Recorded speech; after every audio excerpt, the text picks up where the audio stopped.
خبر کی تلاش جاری رہتی ہے۔ ایک ایسا نیوز چینل جو مسائل صرف دکھاتا ہی نہیں بلکہ اقتدار میں بیٹھے نمائندوں سے عوامی مسائل حل بھی کرواتا ہے اپنی پوری ٹیم کے ساتھ۔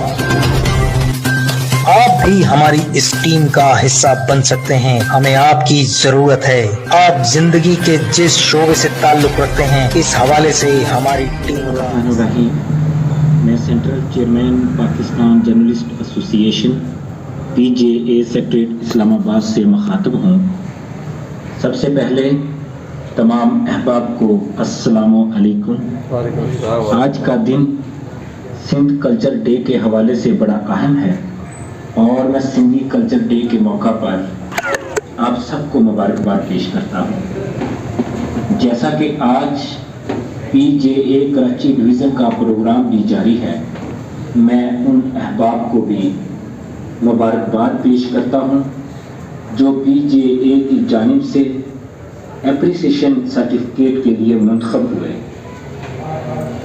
پاکستان جرنلسٹ ایسوسی ایشن ملک کی واحد صحافتی تنظیم ہے جو صحافیوں کی فلاح و بہبود اور پاکستان کے چوتھے بڑے ستون کی عزت و تکریم کو بلند و بالا رکھنے کے لیے کام کر رہی ہے۔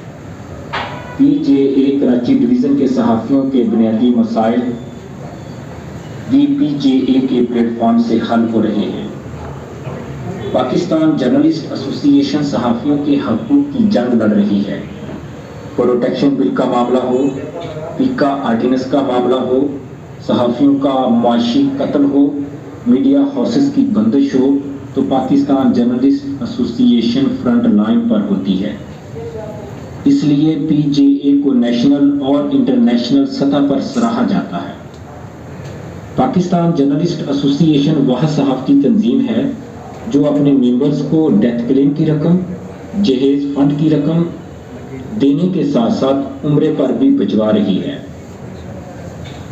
پاکستان جرنلسٹ ایسوسی ایشن کراچی ڈویژن کے عہدیداران جن میں سینئر نائب صدر اسرار رحیمی صاحب، نائب صدر اسماعیل دورانی صاحب، نائب صدر کامران رشید صاحب، نائب صدر SM احمد صاحب کو خراج تحسین پیش کرتا ہوں جو PJA کے پلیٹ فارم سے کراچی میں صحافیوں کے مسائل حل کروا رہے ہیں۔ آخر میں سینئر نائب صدر کراچی ڈویژن اسرار رحیمی صاحب کو زبردست الفاظ میں خراج تحسین پیش کرتا ہوں کہ آپ نے آج بہت اچھا پروگرام آرگنائز کیا۔ اللہ ہم سب کا حامی و ناصر ہو۔ پاکستان زندہ باد، PJA زندہ باد۔